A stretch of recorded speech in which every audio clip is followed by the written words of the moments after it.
Hello everyone, Sheek here with another Transformers review, and today I'll be reviewing the Transformers Studio Series N.E.S.T. Bonecrusher Buzzworthy Bumblebee number 95. I don't know why they decided to do Bonecrusher again, but whatever. I think it's really funny that it says N.E.S.T. Bonecrusher Highway Showdown. Yes, he did do the Highway Showdown. That is the backdrop. That is where he got killed by Optimus Prime.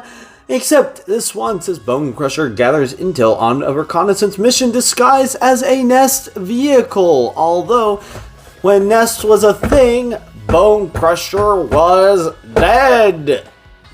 So, unless you're going to say that this is a different Bonecrusher with the exact same name, just different paint scheme, yeah, it's silly. Very, very silly. Now, without further ado, let's get him out of the packaging. So here we have him out of his packaging, and my, does he look about as cool as I remember? He is definitely an ugly son of a gun, but he is pretty cool.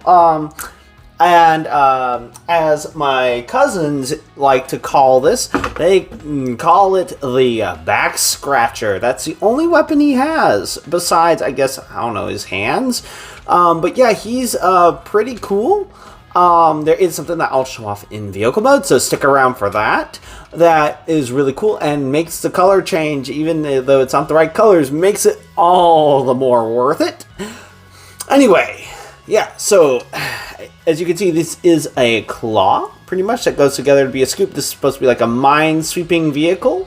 But yeah, the claw that he used to, I don't know, fight Optimus Prime with and also turn vehicles but that was more in his vehicle mode that he did that, but hey, it's something he did.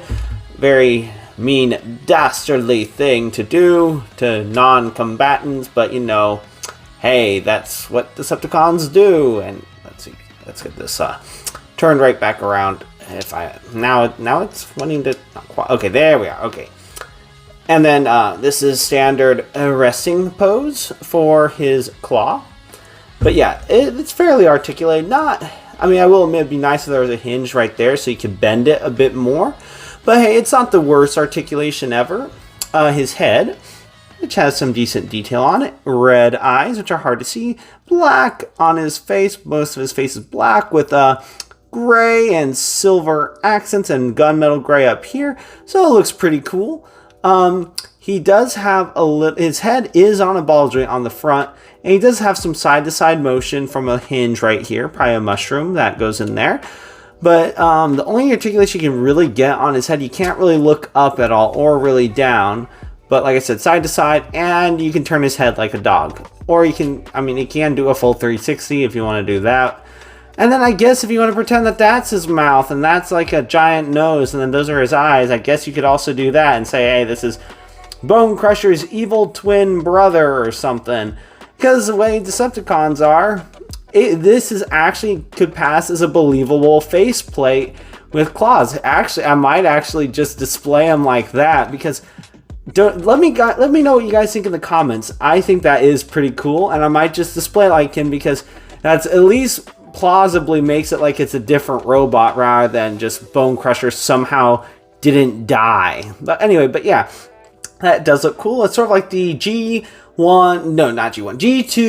Autobot symbol or whatever, where it was inverted or flipped upside down to be the Decepticon symbol, which I think is kind of cool. Anyway, okay, finish with the articulation. You can do a rotation on the, well, you can pretty much do a full 360, but it is a little finicky. You can put the arms up pretty far up. And there is a bicep rotation, less than 90 degree bend at the elbow, but that's okay, and you can bend it backwards ever so slightly. Hands can open and close, which is pretty cool, but that also goes in the back of his vehicle mode if I remember right, so they kind of have to move, but it is some nice articulation to have because, you know, open and closing hands. And then legs go out that far, so he can do more than the full splits. Unfortunately, there is no hip rotation, but that is just due to how he transforms. You got thigh rotation, about 90 degree bend at the knee, but just ever so slightly under it. but with how short and stubby his legs are, it's just really goofy. He's really goofy.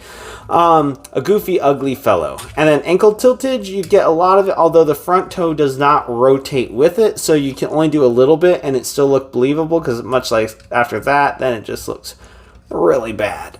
Anyway, so I would say get down to transformation, but there is one more thing. Like I said, goofy, funny thing that I did. Just as a hint, you might be able to guess what I'm about to do, but if you watch Star Wars Phantom Menace, you might see what I'm doing here. Legs up, feet, hands down on the ground. It looks really goofy.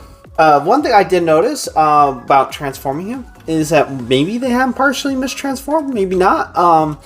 But it is up to preference on exactly how you want it to be. But the back right here, I think before I transformed him, was something like that, which in my opinion doesn't look the best, but it depends if you want to make him look more hunched or less hunched.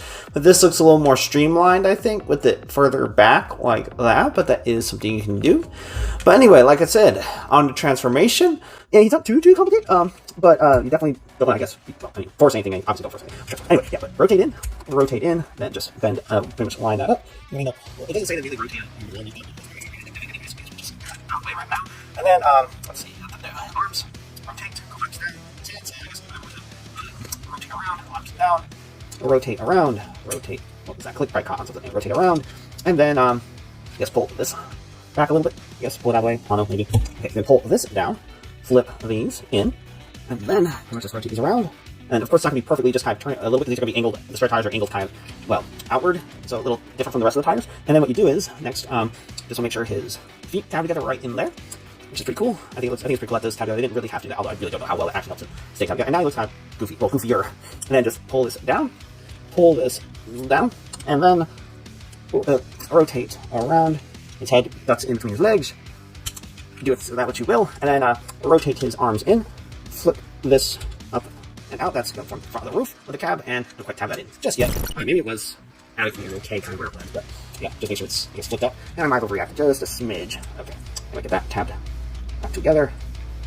Then it's back down, and back up, and then get this tabbed in on the sides, like so. Although there's a little bit of a chance it's not. I don't want to quite line up with that. There's a little gap. I think that's supposed to be there, probably. Hopefully, there we are. Just get all nice and closing, and then collapse the roof, and then collapse that. And the last thing to do, I guess you can go ahead and flip the hands down if you so desire, and just press that up.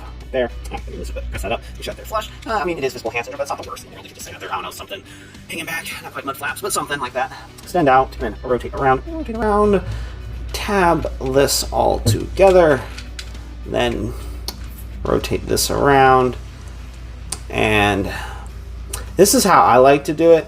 It's not how you're supposed to do it, but it feels a little better than, it's just only slightly different. The only difference is that it's like that. I mean, either way works. Actually, this might look a little bit better, but it allows it to sit like this. And it does sit quite a bit forward, but I can't remember if that's exactly what it looked like. Anyway, but yeah, that's about it for that. But the thing that I was really excited about, thought was really funny, and also, yeah, it's not quite lining up, but is this. All hail Megatron. Well, 4LLH4IL M3947R0N or ON. So it's at first I thought it was like part of a bar or a serial number, but then I was like, wait a minute, that looks like Megatron, and I saw the all hail. Any human worth their salt, especially in N.E.S.T, would know exactly what that means, and that would give them away. And yeah, and then there's the N.E.S.T insignia, which is kind of cool. And then just the same on the other side. And then here's an actual serial number right there. And then there's some nice black detail right in there for the, I guess, intake black for the grille, which actually looks pretty nice. It's a flat black. Silver for the headlights. And then they're all snap-on tires except for these as well. They're faux tires, so they're not really all there. And then red for the brake lights. A little orange right here and there. So they actually did And then also metallic blue for the windows. I think, I don't know, because like I said, I didn't do a review of him and I don't have him anymore. But I think this is probably about as detailed as the other one, just dark gray instead of tan. And yeah, he's pretty cool. I probably would not have gotten him if I still had my original Bonecrusher, but the only downside is that, well, not downside, the only reason why I got this one instead of trying to get a hold of the original release, because, well, to get him even, like I looked online, like on eBay and stuff, he's like going, and even Amazon, if you can find him on Amazon, because he's a Target exclusive, so that'd be like a third party seller. Anyway, but he's like 40 something bucks online versus like $34 in store. And for the original release, it was like at least 80 bucks if you wanted that one. I'm like, yeah, I think Bonecrusher's cool, but I'm not going to spend that much to get one that I've already had. I just shouldn't have gotten rid of him when I first had him. But anyway, that's about it for Transformers Studio Series Buzzworthy Bumblebee N.E.S.T Bonecrusher. And if you like this review and you'd like to see more, please click that like and subscribe button to see more. And until next time, have a good one, everyone.